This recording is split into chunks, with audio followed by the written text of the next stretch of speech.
Hello, this is Justin Williams with the Wolfpacker podcast. I'm joined today, as always, by editor of the Wolfpacker.com and fellow co-host Matt Carter. I'm also joined by Wolfpacker staff writer Ethan McDowell, and we are going to preview the 2022 NC State football season. Yes, we've been talking about the football season for many, many months in advance, but this is the official Wolfpacker 2022 football season preview podcast a week before game week. So this Saturday, week 0 action will kick off in college football. NC State does not play week 0, but they do play noon kickoff on Saturday of week 1 against East Carolina. We will be back next week to preview that specific matchup and much more to come as we get into the college football season. But before we start breaking down what is to come this fall in Wolfpack football, some quick reminders for the listeners and viewers at home. Please subscribe, rate, and review this podcast wherever you listen to us. We're available wherever you listen to podcasts, whether it's Apple, Spotify, Google Play, you name it, we're there. We're also on YouTube, so you can watch us on our YouTube channel at the Wolfpacker YouTube channel. And please subscribe while you're at it. Give this video a like and drop a comment if you please. You can also follow us on social media, our main account at the Wolfpacker on Twitter. You can follow me personally at Justin H. Will. Matt Carter doesn't have a personal Twitter, but Ethan does. Give him a follow. He's a great follow. Probably a better follow than me. I'm just going to admit it. If you're an NC State fan listening to this podcast, I haven't been tweeting much, but Ethan, he's on Twitter, and he's got actual information to give you. So follow him at Ethan M. McDowell. That's at Ethan M. McDowell on Twitter. You can give us a like on Facebook too. NC State Wolfpack on the Wolfpacker.com. And lastly, head to the Wolfpacker.com and take advantage of the special deal. Right now, for just $1, you can get a year's worth of premium subscription to the On3 network, which includes all of the great work at the Wolfpacker.com. It's week 0 of college football, so what better time than now to sign up for that service? You can get the latest and greatest heading into official game week of what the depth chart's going to be, what the final competition battle rumors. Check out the message board. Get the inside scoop before NC State kicks it off against the Pirates Saturday, September 3rd at noon Eastern. Okay, guys, that's enough of housekeeping. Let's talk some football. And I kind of want to start this off just as a recap of what's been going on in fall camp leading up to the season. Quick reminder for maybe not the loyal listeners. Maybe there's some listeners out there that tune out over the summer and then they come back in for the football season. So I'm the West Coast correspondent for this podcast here, and living thousands of miles away from Raleigh. Maybe you're not paying attention to the minute by minute detail updates coming out of fall camp around the Murphy Center. But these two gentlemen have, Matt Carter and Ethan McDowell. They're there practically every day for media availability, catching up on the latest and greatest of what's happening in fall camp. So, guys, I'm going to throw it to you. And maybe some of our listeners are in the same camp, getting ready for football season. Give me the most intriguing storylines that have come out of fall camp over these past few weeks. I'll start with you, Matt, and then we'll go to Ethan. Yeah, I think one, are they still healthy? And so far, there's been no announcement. I guess no news is good news, right? And so we hadn't really heard any news about any injuries, at least not publicly. I know that there've been some, guys banged up. We know about that, but so far nothing that has spread to the need to announce anything. So, maybe we'll get more on that front on Monday. That's when you want to be on the Wolfpacker.com on Monday. That's Dave Doran's first game week press conference, first weekly game notes. Shout out to Annabelle Myers. We do read the game notes here at the Wolfpacker. I know she always wonders if anybody reads them. I'm a loyal reader from page 1 to page 30-something, whatever. So that's one, and I would say the backup quarterback position. I'm probably stealing a lot of Ethan's answers, so sorry, Ethan, but I'm the old timer. I get to do that. I would say that the backup quarterback position, it's I think a lot of it's just kind of You hear a lot of chatter about Jack Chambers coming in from Charleston Southern. He's a very good quarterback at Charleston Southern, second team all conference, top 20 in the FCS in passing yards and a couple other statistics. Yeah, a dual threat kind of guy. Actually had a really good game against East Carolina last year, but um, so you heard about him, and obviously MJ Morris is true freshman. But I just kind of defaulted to, yeah, but Ben Finley's been here a few years. He'll end up being number two. And they got to admit that it's competition, but it's really going to be Ben Finley. And it looks like we're wrong. I mean, it's been pretty clear that right now it's either going to be Jack Chambers or MJ Morris at the backup quarterback with smart money, from what I understand, being on Jack Chambers. So did not necessarily see that coming. And it also speaks to this NC State team that got so much back that we're talking about their backup quarterback position battle as the main battle of interest. So that just shows you how kind of locked in this depth chart really has been coming into this season. Well, when you have a veteran roster like NC State has, and I mean practically the entire starting lineup, coming back with the exception of a couple guys here and there, plug and place, refill, exchange those guys out, backup battles begin. Ethan, what's your prediction for the backup quarterback position? It's an important role, as NC State fans know from 2020. All this hype about Devin Leary going into the season. Yes, he's expected to be one of the best, if not the best quarterback in the ACC, if not the country. But Devin Leary did get hurt in 2020, and Bailey Hockman had a very important role for the completion of that 2020 season. Obviously, nobody hopes that happens to Leary again in 2022, but if it did, this is an important conversation to have. So, Ethan, who's kind of your pick to end up securing that QB2 status, and would it be the same as you would pick, maybe the pros and cons of each of the guys competing for that spot? Yeah, so when we talked to Tim Beck back in June, he mentioned that he kind of already knew what Ben Finley brought to the table, and looking forward to seeing in the fall for fall camp what MJ and then Jack could bring to the table. And I guess they must have really impressed, because they have separated themselves from it. And that's in my opinion, exciting news for Wolfpack fans, in the sense that if MJ's pushing for that position, he was a highly touted recruit. So the fact that he's already competing for that second string role as a true freshman after only being on campus for a little bit is definitely a good sign.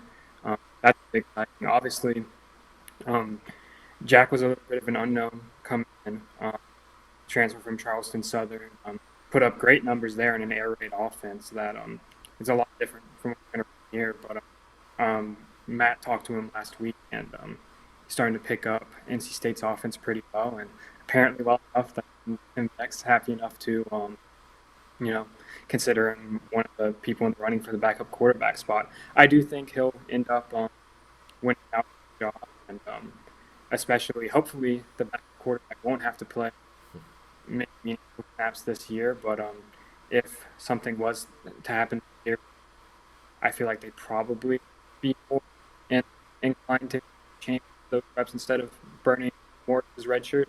No info on that. That's just my kind of gut feeling. But yeah, I'd say Jack Chambers would probably be, if the season started today, he's probably the backup quarterback. And yet, he even has experience playing. He had to play them while at Charleston Southern. So if he has to play for that in that week, he'll be a familiar opponent as well.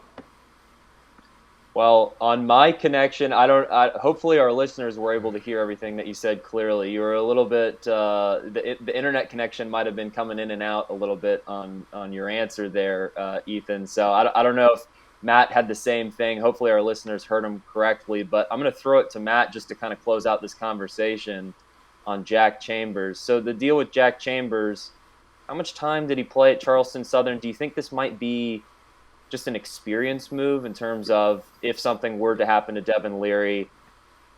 Ben Finley, we saw him in limited snaps against UNC the year that Bailey Hockman was the backup quarterback in the UNC game at Kenan Stadium that NC State lost handedly.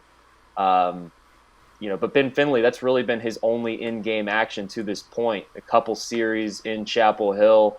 Other than that, no experience. MJ Morris, obviously freshman, no game experience. Does it give you a little bit more of a veteran presence in that backup role? Justin, that's an excellent point.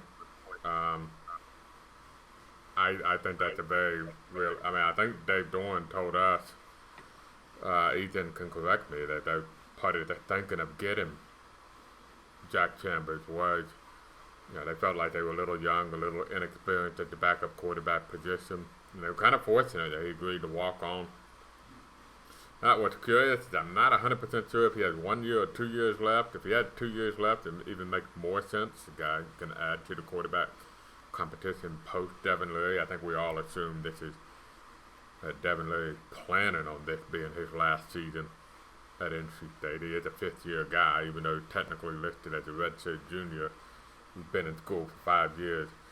I think there is an experience factor to that. Look, Jack Chambers last year, he played at East Carolina. The poor guy had to play Georgia's defense with his Charleston Southern teammates. So as you can imagine, that didn't go particularly well. But who did well against Georgia's defense last year, right? But between seeing Georgia in live action, practicing against NC State, Charleston Southern only lost by 3 points at East Carolina. He threw for 400 yards in that game, had a couple touchdowns, ran for a touchdown. A little bit misleading on the score because Charleston Southern kind of scored. They were down, I think, at 31-14 or something like that. Scored a couple fourth quarter touchdowns to make it interesting. But I think you hit on it, Justin. I think there is a kind of experienced, older, been there, done that, and we have to be realistic in today's college football world. I mean, you kind of got to be upfront with these quarterbacks about where they stand in the pecking order too, right? Because it's not a position where guys tend to hang around if they're not in line to be playing. So you have to kind of make decisions quickly and move fast and be transparent about it. And it was probably the reason that Bailey Hockman was, the definite QB2 back in 2020, which ended up being the correct decision because NC State ended up finishing that year strong with a strong record, advanced to the Gator Bowl. Of course, lost that game because several of the starters sat out, but that leads to a whole other conversation of the status of bowls and the current age of college football. And, basically if you're not in the college football playoff, you got to take the results with a grain of salt because most of your key players are sitting out getting ready for the NFL draft. But let's move on to a talk about just kind of forecasting the year ahead. I don't want to spoil your guys' plans to publish the official season predictions.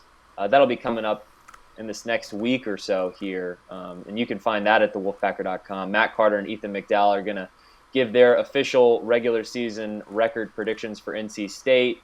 I'm sure they will go into great detail about where they see the wins and losses on NC State's schedule.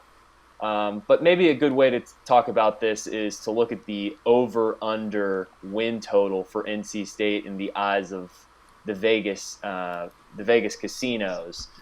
NC State, for all intents and purposes, I've seen 8.5 seems to be the common number with NC State. If you bet the over, you need NC State to win 9 or more games this season for that bet to cash. If you bet the under, NC State would need to win 8 or fewer games for that bet to cash. Looking at the schedule, I feel like the over is a pretty safe bet, assuming this team stays healthy. I'm going to throw it to you guys. Do you lean more towards the over or the under with that 8.5 win total? I'm going to throw it to Ethan here first. I'm definitely leaning towards the over there. I mean, you return almost every single one of your starters from a 9-win team. It makes sense that you should at least be able to replicate that 9-win success, especially if you stay significantly healthier than last year.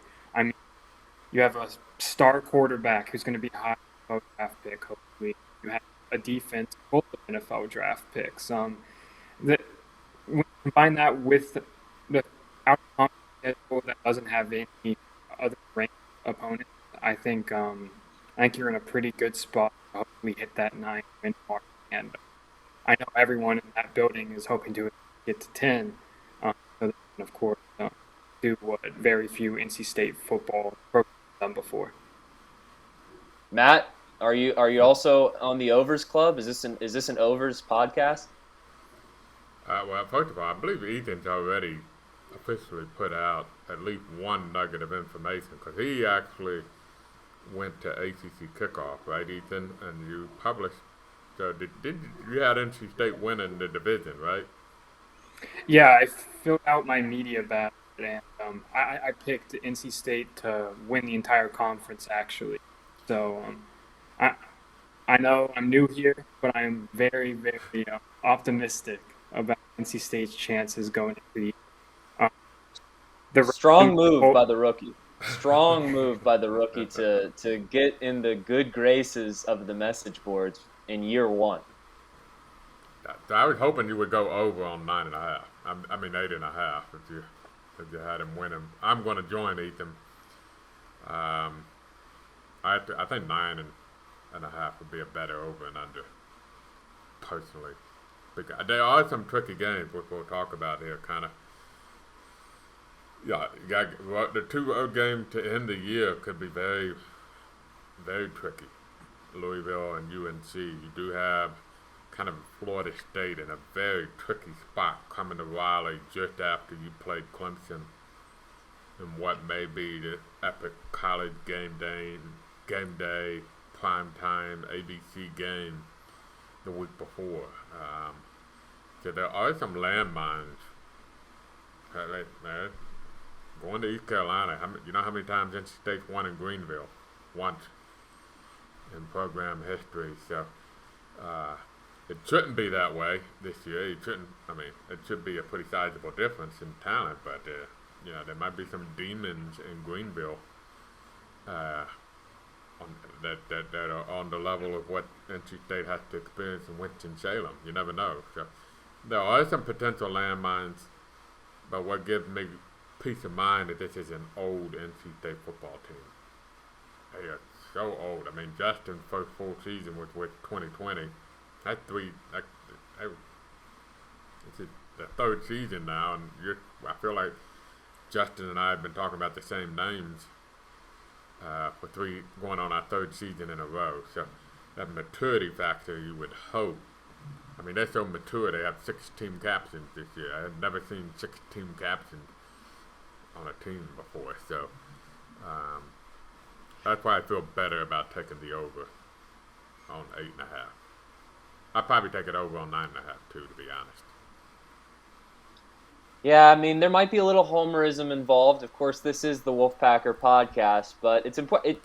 When talking about the win total, it's important to remember last year the win total for NC State, I believe, was 6.5, and of course, NC State easily took care of that with a 9-win regular season. Probably, could have got.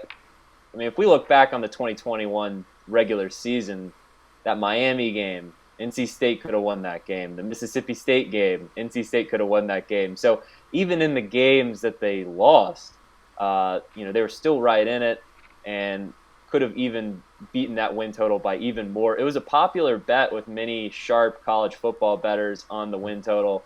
And I know NC State's, again, a popular bet to take the over on the win total.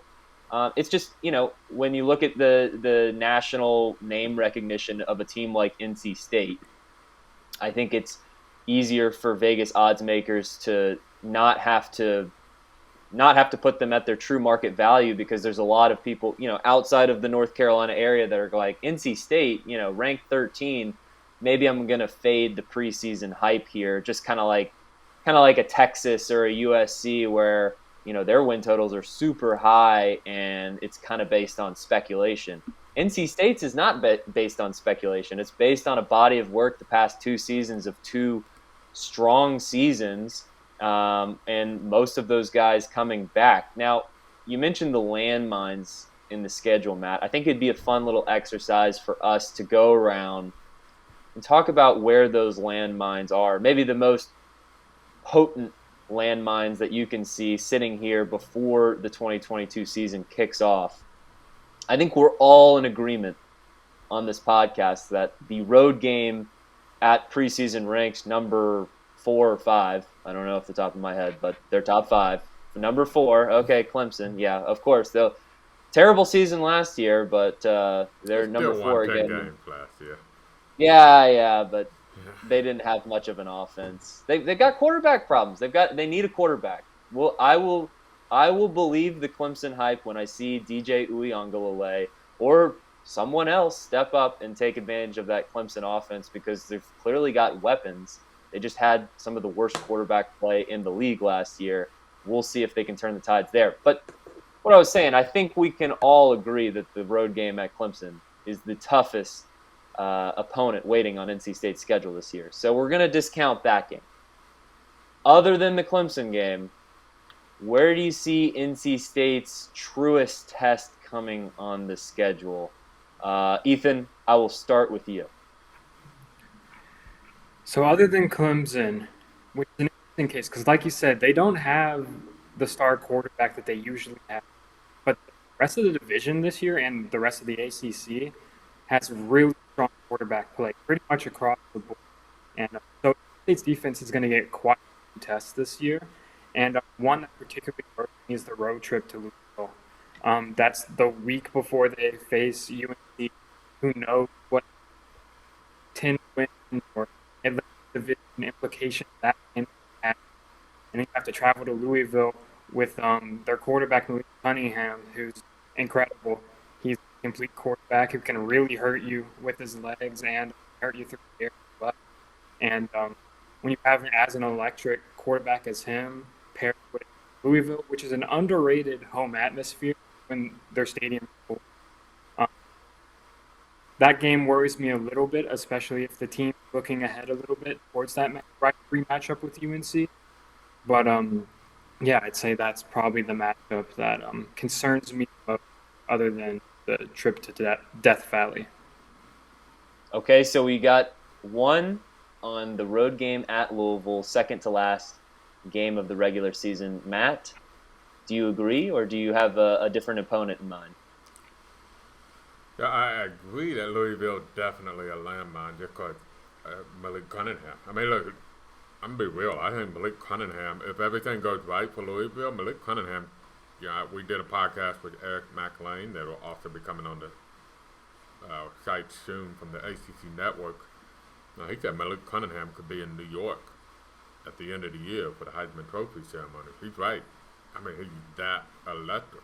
He just doesn't have the playmakers that a Lamar Jackson had around him when he was at Louisville. I mean, the receiver is a major question mark at Louisville, but that's definitely one just because of Malik Cunningham.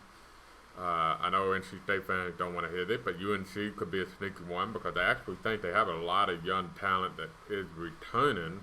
There's still some question marks.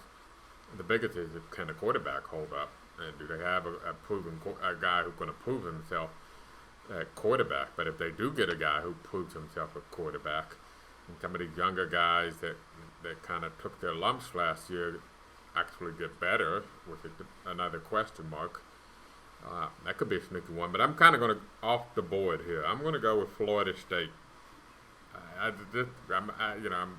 say that because I'm looking at a screen with my prediction that I'm about to post as we're recording this podcast of my prediction of Florida State. Just the position on the schedule.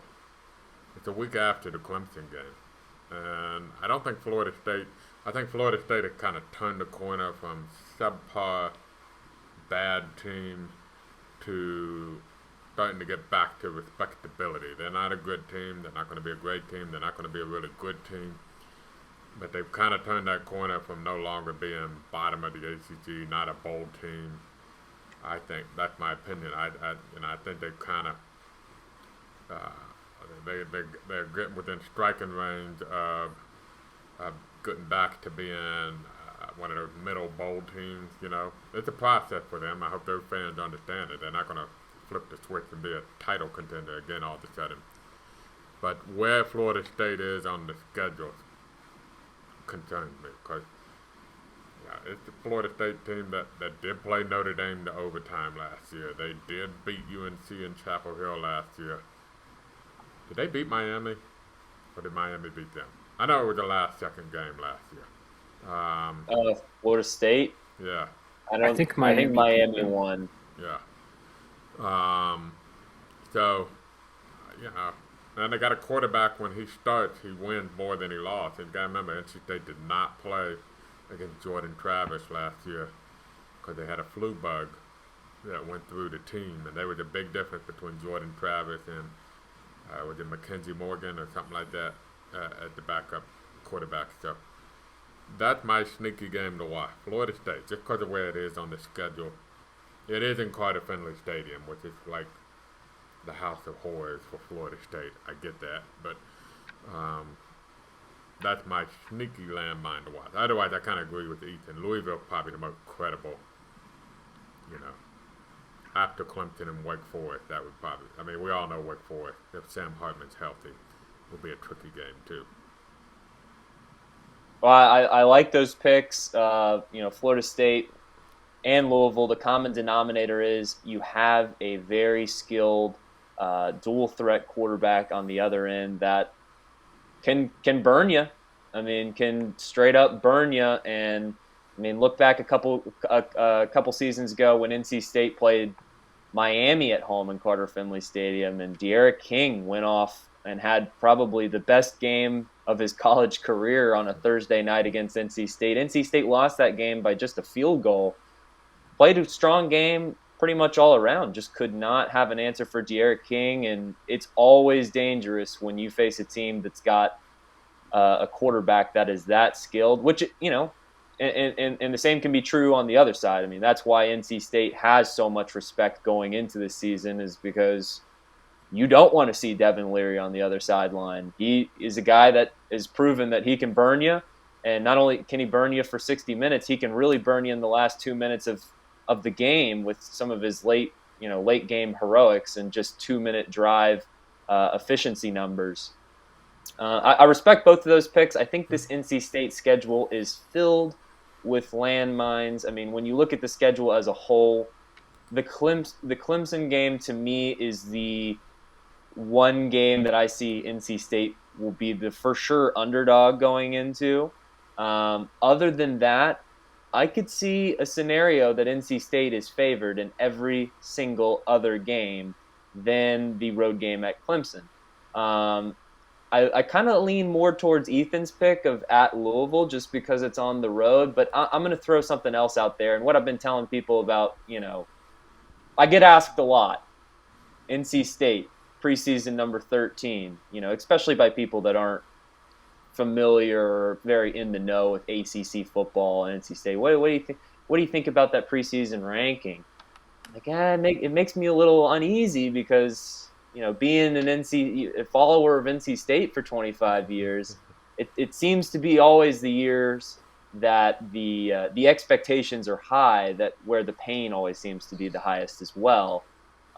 And I've been telling them, look, I'm not even that concerned about the road game at Clemson, because if they lose that game, that was the result to be expected. If they win that game, then they've got quite the season that they can be building upon. I'm most worried about the bookends of the schedule. I'm worried about the opener at Greenville, a noon kickoff, week 1. Like if you had ECU in week 10, that game wouldn't give me as much concern. But the fact that you get them right out of the gate on the road, ECU's another they're kind of like the Florida State of the American Athletic Conference, a program that has certain expectations. We can all remember, it wasn't that long ago that ECU was consistently winning 8, 9, 10 games a season, flirted with the top 25 every year, was going to pretty competitive bowl games and taking down ACC opponents pretty much on a regular basis. Now, ECU has not gotten back to that point in recent seasons, but they certainly seem to be trending back in the right direction. And the football culture in Greenville, man. I mean, this is what they've been waiting for months. I mean, they have circled September 3rd on their calendar. There's going to be people tailgating at 7 in the morning. That's going to be a hot day in Greenville, North Carolina. There's going to be 50,000 drunk pirates. I'm sure politely greeting the Wolfpack as they arrive into Dowdy Ficklen Stadium. On paper, NC State is by far the better team. And if they go and they execute and they take care of business and they don't let the pageantry of the moment get to them, I think they win that game by a couple touchdowns. But that's going to be a game that's important to start quickly. I think if you're NC State, you don't want to be going into halftime down a touchdown in week 1 on a road contest to a team that you should be beaten probably by a couple. But the game that concerns me even more is that finale at Carolina. Just because you think about the implications of what that game could mean to both of those programs. I mean, we're talking about the Atlantic Division with NC State and Clemson being by far the two favorites to take the Atlantic Division. The Coastal's a lot more wide open. And yes, Miami seems to be the conventional favorite to win the Coastal, but they kind of always seem like the conventional favorite to win the Coastal. And how often does that end up panning out? You've also got Pittsburgh coming back with Keaton Slovis, a transfer quarterback that should be a nice replacement for Kenny Pickett, and they're always going to have a strong defense under Pat Narduzzi. But they're another contender. I wouldn't sleep on UNC either as a contender in the Coastal Division. I think after UNC's disappointing 2021 campaign, where they were the preseason top 10 team and finished 6-6 in the regular season, lost the Belk Bowl to South Carolina, people kind of shy away from them in terms of preseason expectations, but I would expect them to get back to probably an 8 or 9 win season if I'm the Tar Heels. And they would love nothing more than to spoil NC State's chances at going to an ACC championship game. Think about NC State going into that game needing a win to get to the ACC championship. I think it could help the Wolfpack in terms of giving them an extra motivation to make sure they show up as if there wasn't enough already when you go to Chapel Hill. But it could also hurt in a way where you get to the third quarter and it's a tight game, and all of a sudden this becomes a stressful situation for both sides. So those bookends of the season, they concern me. The rivalry factor, the fact that they're both away from home, and just the potential for those to be bone-crushing losses for the fan base. I mean, it'd be one thing to lose a game to Florida State or Louisville, but if your season, if the rock in the road you hit is at ECU or UNC, that hurts even worse. So those are my landmines, but really, I think NC State's going to be favored in both of them. I'm going to pick NC State to win both of them. Those games give me reasons for concern. I don't know if you guys feel similarly about either of those two. I'll say this about ECU. I get it. I get the concern. But the last time they played was 2019. That was that was an NC State team that ended up being decimated by injuries. But they were 5 touchdowns better than East Carolina that day. And so East Carolina has about 5 touchdown difference to make up. Home field will make up for maybe one of them. And they're better. East Carolina gotten better since 2019, but guess what? So is NC State. NC State, this is a potential top 10 team if everything goes right. And eventually that asserts itself in a game, right? Believe me, I get it. I understand the ECU heartburn, about the game. First game, expectations, right? Road, everything. ECU went to a bowl game last year. They have a super senior quarterback who's a good player. But let's not forget, there's a large gap that ECU has to close on NC State from when they last. Because, that was the opener in 2019. Let's remember the season ender in 2018. What was the final score of that game? 58-3? Or something like that? Yeah. So, yeah. That's a large gap. UNC is the sneaky one because I don't want to expand on it too much because, but I'll say this: it could be an important game just in terms of the immediate future of both those programs. Look, UNC kind of staked a claim as being the in-state school on the rise. Mac Brown got there, and they were a surprising team in year one, which happened to be 2019 when NC State had that injury-riddled season. They used that to dominate in-state recruiting. We're kind of seeing the tide turn a tad bit. We noted after Kevin Concepcion committed, there were 3 players that officially visited in the state of North Carolina. Important clarification. In-state players that visited officially in June, both NC State and UNC. All 3 are committed to NC State right now. And if Keith Sampson from New Bern ends up at NC State, that'll be 4 players who officially visited NC State and UNC, and all 4 would be at NC State. And even if Sampson doesn't pick NC State, the Pack beat out UNC because he's no longer considering UNC. It's basically, does he stay committed to Florida State or go to NC State? So UNC needs this season to kind of say, hey, those first couple years on the MAC weren't a fluke. Last year was a fluke. And then for NC State, if a win over UNC and a big season, no matter what UNC does, NC State can come and say, hey, they had that moment in the sun, but we're still the better program, and we came out on top, and we're the program of the future. So it could be a lot riding on that game. That only adds to the jittery feelings you might have about the game, because it's a rivalry game that actually kind of sneaky important game for both programs going forward, 2024 recruiting and what have you.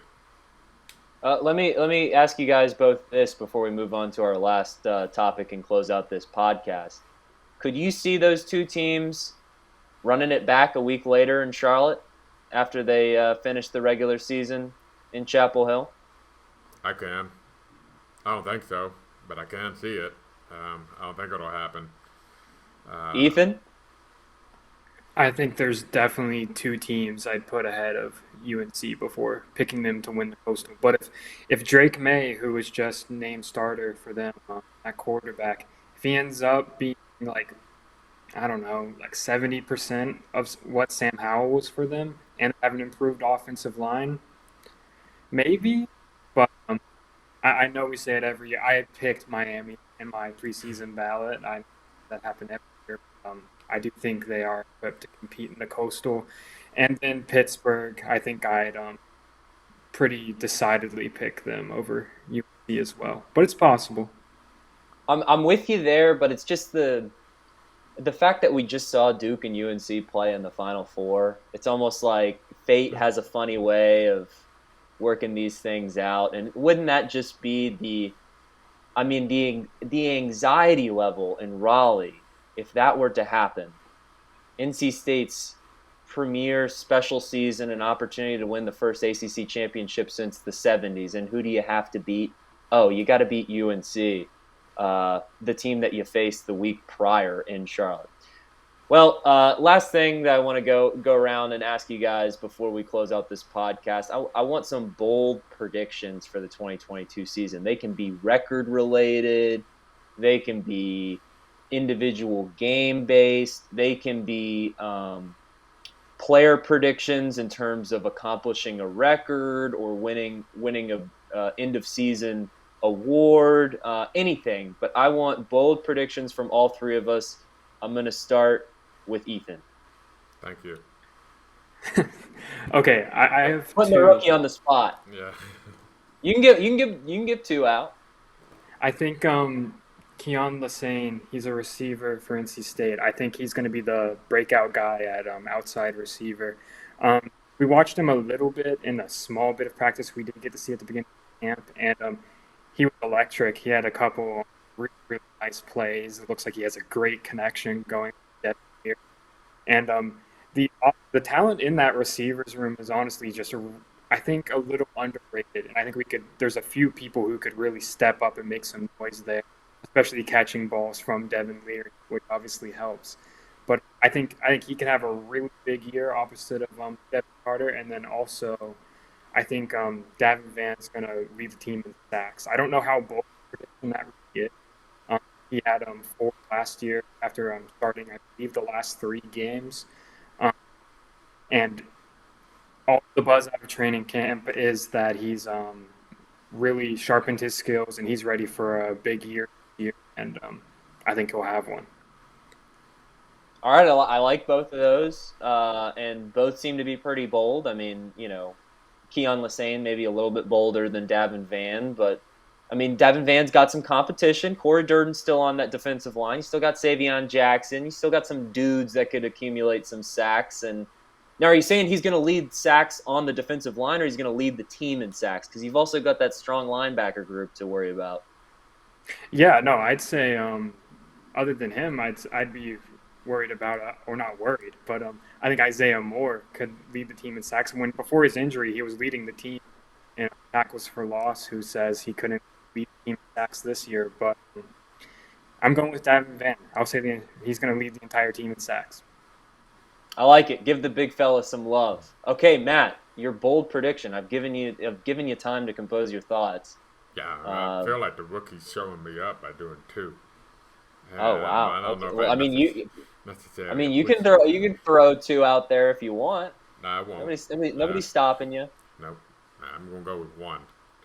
Okay. The running game will be better in 2022 than it was in 2021. Oh come on, that's look. It's not bold. Well, everybody says no Icky, no Bam Knight, no rookie person. I'm gonna come out and tell you that I think Jordan Houston and Demi Sumo Konbaye, I believe it's how I apologize if I got that wrong, Demi, will come out, and NC State will have a better rushing offense. I remember at the end of last season, it was not a very good rushing attack. In the whole year. Well, it started out okay against like the South Floridas of the world, but by the end of part of it was when you had to play Power 5 defensive lines, then there was a problem. Yeah, and I think part of it too. I think they would go back and admit, okay, against Wake Forest, they gave up 300 yards a game rushing, and we threw the ball 50 times. Maybe that overdid it, right? And kind of in hindsight would change how they approach the game a little bit. But I'm gonna tell you that there are a lot of people are questioning the running game. Some are even saying, is it necessary? We've got Devin Leary to worry about it. I'm going to come out, my bold prediction, by the end of the year, the running game will be better than it was in 2021, despite all the losses. And I do think that's a bold pick. Oh, well, the fact that the fact that you lose Bam Knight and you lose Ricky Person, you lose Ike Ekwonu makes it acceptable for a bold pick, but I mean, come on, NC State's run offense was I think they also hope that they're better than they were last year. But this has come from the guy, Ethan. I asked Justin about his favorite NC State player. Bam Knight saw him New York Jets, baby. Preseason touchdown. He's trying to make that 53-man roster up in New York. I feel like every editorial meeting Justin had. Should we do something on Bam Knight? Hear me out, Bam Knight. Well, at least I'll be interested to see if we have a carries competition debate this year as opposed to last. Of course, always the conversation is we need to feed Bam Knight more. In 2021, for him and Ricky Person sharing snaps. Maybe it'll be the same thing in terms of a running back duo with Sumo as well. Maybe not. Maybe Houston will be kind of the primary ball carrier there. We'll just have to wait and see. Okay, well, you guys pick kind of more, inside the weeds things. I'm going to give the people what they want. I'm going to give them some red meat. And I'm going to say that NC State is going to go down to Clemson, South Carolina in Week 5, and they're going to beat the Tigers on the road on a college game day game. I mean, maybe you guys will end up picking NC State over Clemson when it comes to game week. You got your season predictions coming out. Maybe you're saving it. I don't have anything to save, so I'm gonna lay my cards out there. I think I think NC State's straight up better than Clemson. I think if you remove the names from these two teams, and you just looked at the rosters, and you just looked at the returning production, and you just looked at the coaching staffs, I think that the media consensus going into the season would be that NC State would be the higher ranked team and would be the team that would be picked to win the Atlantic Division. I think Clemson's getting a lot of credit for their name in that preseason number 4 ranking. It troubles me to see a team ranked in the top 5 that has quarterback questions. I know DJ Uiagalelei lost some weight this offseason, and that was the buzz in preseason camp. And Dabo went to Charlotte and said how confident he is in DJ. But what's he supposed to do? Is he supposed to show up to Charlotte and say, you know what, this guy actually sucks? No, he's not going to do that. He's trying to give the guy some confidence. But this is not a Clemson team with a Trevor Lawrence. This is not a Clemson team with a Deshaun Watson under center. So I like NC State going down there. And you know what? Everybody says Clemson's defense is so good. I think NC State's is better. They got better guys. They got just as good guys returning. And I like NC State's linebacker core even more than Clemson's. I like NC State's secondary more than Clemson's. So give me the Wolfpack over the Tigers in Clemson. Do I think NC State goes 12-0 this year? Not so fast, because there are plenty of landmines in the schedule, as we discussed earlier in this podcast. They're going to stub their toe somewhere along the way, whether it's Louisville, whether it's Florida State, whether it's UNC or ECU, or heck, even the game we didn't bring up. Wouldn't it be something if Wake Forest comes to Carter Finley Stadium and that is the game that Sam Hartman returns to the lineup, and you get a motivated Demon Deacons team that was, a preseason top 25 squad, lost their quarterback in the preseason, and he heroically shows up back and returns in Raleigh? That would be something that would make me a little bit nervous. But yeah, give me NC State over the Tigers. That's my bold prediction. And I think that's going to do it, unless anybody's got any other bold predictions they wanted to throw out there. It's kind of hard to top that one, Justin. Boldness. Well, I mean, the ultimate mic drop would have been like college football playoff. I thought that's where we were headed. I'm not going to lie. No. Now, I will say that NC State could be this year's Cincinnati. Like if you were to paint the best case scenario for this NC State team going into this season, the storybook scenario, but within realistic terms, like we're not going to sit here and say NC State's going to beat Alabama in the national championship. That would lose all of our credibility here. But I think there is a path for NC State to go 12-0 this season. I think there is a path for NC State to win the conference, and if those things happen, why wouldn't the Wolfpack be the number 4 seed going into the college football playoff? It would be huge for the program. Might be a tough loss in the semifinal, but you know what? I think everybody would take that. And on that note, we're gonna end this podcast and wait for our East Carolina preview podcast coming out next week. I'm going to wrap us up. Please remember to subscribe, rate, and review this podcast wherever you listen to us, Apple, Spotify, Google Play, wherever you listen to podcasts. Plus, you can watch this on YouTube. Please go to our YouTube channel and subscribe. Give this video a thumbs up, and also drop a comment while you're at it. I like to give ideas for our listeners to drop comments, so maybe here's the idea. Why don't you say your game that gives you the most concern other than Clemson on the schedule this year? I'd like to see what the people think are the landmines for the Wolfpack this year. Follow us on social media. You can follow our main account at the Wolfpacker. You can follow me personally at Justin H. Will. You can follow Ethan, more importantly, at Ethan M. McDowell on Twitter. And also head over to thewolfpacker.com. Take advantage of that special deal. For just $1, you can get a year's worth of premium subscription right in time for football season. It'll take you up all the way till late preseason 2023. So take advantage of that deal. You won't regret it. And I'm sure everyone will be anxiously awaiting next week's podcast when we preview NC State and the Pirates Week 1 Until then, gentlemen, for Ethan McDowell and Matt Carter, I'm Justin Williams, and this has been the Wolfpacker Podcast.